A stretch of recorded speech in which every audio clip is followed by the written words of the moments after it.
Fala galera, tudo bem com vocês? Sejam todos bem-vindos aí à nossa quarta técnica. E hoje a gente vai falar um pouco, bom, antes de tudo, para quem não me conhece aí, eu sou Bruno Sáttolo, analista CNPI, certificado aí pela PMEC, e hoje a gente vai bater um papo sobre os instrumentos de renda variável.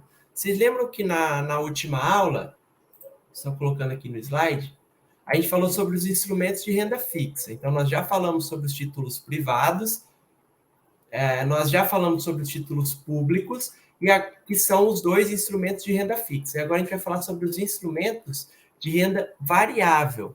Bom, como o próprio nome já diz, nós estamos falando de um ativo, um instrumento que varia.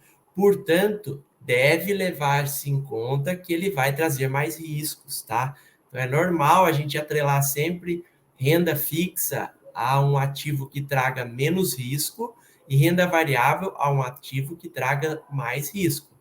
Necessariamente, por trazer mais risco, traz também maior possibilidade de ganho ou maior possibilidade de perda, tá? Então, é muito importante a gente estar atento a esses dois cenários aí, tá? Bom, nós temos dois principais, ou eu trago aqui dois para vocês, que são os mais comuns a gente trabalhar aqui na Bolsa Brasileira, que são propriamente as ações. Vocês já devem conhecer, já devem ter ouvido falar, obviamente, é um dos mercados que tem crescido muito nos últimos tempos. Então, quando a gente está falando de papéis, quando a gente está falando de ativos, como, por exemplo, Petro, como, por exemplo, Vale, como, por exemplo, Banco do Brasil, enfim, são ações que são muito utilizadas no quesito popular, assim, o pessoal gosta muito desse tipo de ativos, óbvio que existem outros, mas o fato é que as ações, elas caíram no gosto do povo nos últimos tempos, muito por conta da, do baixo pagamento de renda por parte da renda fixa, dos ativos de renda fixa, e vez e outra a gente encontra aí sempre nos jornais e na boca do povo mesmo os investimentos em renda variável. O que é importante a gente estar falando aqui nesse sentido? Que por ter mais risco, a gente tem que fazer muito bem uma gestão de risco, gestão de patrimônio, trabalhar com stop, ou com um dinheiro que a gente não vá sentir falta, porque pode ser que num determinado momento, quando a gente precisa tirar esse dinheiro, precisa de liquidez ali, ele esteja valendo um pouco menos, tá? Porém, isso em termos de valor de papel, de ação. Mas existem empresas muito boas pagadoras de dividendos. O que é isso? Toda empresa ela tem um lucro, ela tem ou um lucro ou um prejuízo, obviamente. Mas quando a gente investe numa boa empresa que traz lucro, no final ela divide esse lucro entre todos os seus acionistas, ou seja, os detentores das suas ações. E você sendo um acionista, ou seja, se você comprou um papel daquela ação, você tem direito a parte desse lucro que são chamados aí os dividendos. Então, muitas vezes existem investidores aí que optam por não só buscar a valorização da ação, como se não também buscar empresas boas pagadoras de dividendos, tá? Então, quando a gente está falando de ações, o conceito a ação é a menor parcela do capital social das companhias ou sociedades por ações. Portanto, um título patrimonial e, como tal, concede aos titulares, ou seja, os acionistas, todos os direitos e deveres de um sócio, no limite das ações possuídas. Por que se fala isso? Porque você tem principais dois tipos, digamos três, que são ON, PN e as units. ON é o ticker com o final 3. PN é o ticker com o final de 4 a 8, geralmente 4. E as units é como se fosse uma composição dessas duas, e aí tem o final 11. Qual que é a diferença das ações ON e PN? Bom, ou ordinárias e preferenciais. As ON, elas dão direito a voto. Então, por exemplo, se existe o conselho da Petrobras, por exemplo, Bom, a Petrobras vai fazer uma votação para ver, por exemplo, para aprovação de orçamento, de fluxo de caixa, de demonstrativo de resultado, de exercício, e você, como acionista ON, pode ter direito a voto nesse tipo de assembleia, tá? Já as ações PN, normalmente com o final 4, elas são sem direito a voto. Normalmente a gente tem uma liquidez um pouco maior nas PNs, tá? Até porque para a gente ter peso de voto nessas grandes empresas, a gente tem que ter um capital grande em termos de ações ON, o que possivelmente nos possibilitaria um voto com peso, tá? Mas de qualquer maneira, vamos lá, se o objetivo é de fato valorização do papel e pagamento de dividendos, tanto faz. Vamos buscar aquilo que tem melhor momento de entrada e avaliar o histórico de pagamento de dividendos, tá? Então, e o outro instrumento de renda variável são os BDRs. O que é BDR? Brazilian Depositary Receipts.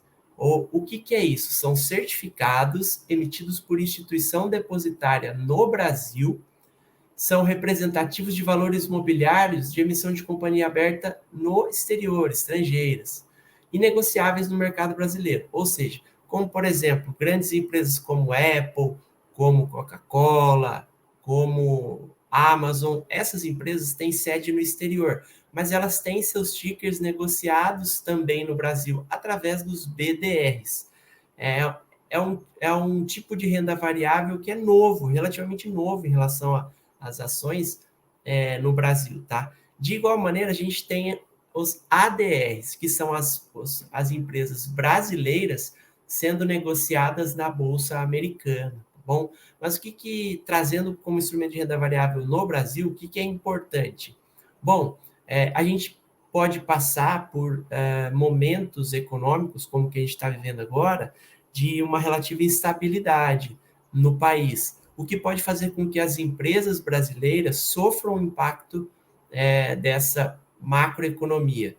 Porém, empresas que têm sede em outros países, elas, a depender da economia do país, podem estar melhor do que as que têm sede aqui no Brasil. Então, nesse caso, elas se tornam uma boa opção de compra ou de acompanhamento de ativo aqui no nosso país, tá?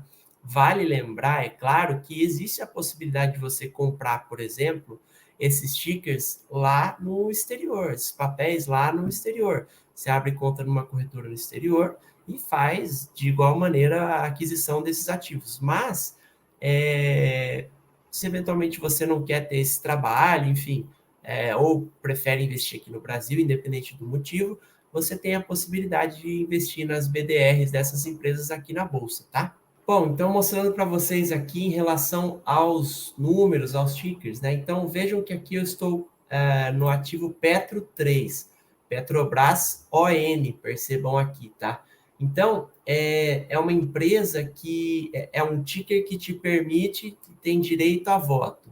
Percebam que em termos de valor do papel, ele é praticamente o mesmo. Nós estamos aí nesse momento com R$ 26,06. E se a gente for para o Petro 4, a gente está com